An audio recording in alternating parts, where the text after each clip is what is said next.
ഇപ്പൊ എല്ലാവരും തന്നെ കുറെ കാശ് കൊടുത്ത് പുറത്തുനിന്ന് മേടിക്കാതെയും മാവ് കുഴയ്ക്കാതെയും പരത്താതെയും ഇങ്ങനെയാണ് ഉണ്ടാക്കലെന്നാണ് കേട്ട് കേൾവി.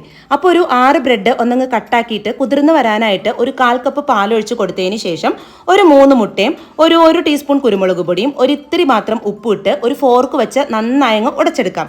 നന്നായി മിക്സ് ആക്കിയതിനു ശേഷം ഓയിൽ ബ്രഷ് ചെയ്ത പാനിലേക്ക് ഒഴിച്ച് ലോ ഫ്ലെയിമിലിട്ട് അടച്ചു വെച്ച് വേവിച്ചെടുക്കാം. ഇനി എന്ത് റെഡിയാക്കണം? ഒരു സോസ് റെഡിയാക്കണം. അപ്പോൾ അതിനായിട്ട് കുറച്ച് ടൊമാറ്റോ കെച്ചപ്പിലേക്ക് ചില്ലി ഫ്ലേക്സും ഒറിഗാനോയും കുരുമുളക് പൊടിയും കൂടിയിട്ട് മിക്സ് ആക്കിയാൽ അതും സെറ്റ്. ഒറിഗാനോ ഇല്ലെങ്കിൽ വേണമെങ്കിൽ അതങ്ങോട്ട് ഒഴിവാക്കിക്കോട്ടോ. അപ്പോഴേക്കും നമ്മുടെ ഐറ്റം വെന്ത് വന്നിട്ടുണ്ടാവും.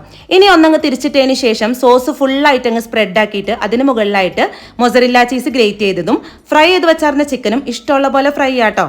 പിന്നെ കുറച്ച് ക്യാപ്സിക്കം സവാള എറിഞ്ഞതും വീണ്ടും അതിന് മുകളിലായിട്ട് ഇത്തിരി ചീസും ഒറിഗാനോയും കൂടിയിട്ട് ചീസ് മെൽറ്റ് ആകുന്നവരെ ഒന്നങ്ങ് ലോ ഫ്ലെയിമിൽ ഇട്ട് വെച്ചാൽ അടിപൊളി ബ്രെഡ് പിസ്സ റെഡി. നല്ല ടേസ്റ്റ് ആണ്. ഇതുവരെ ട്രൈ ചെയ്യാത്തവർ എന്തായാലും ഉണ്ടാക്കണം.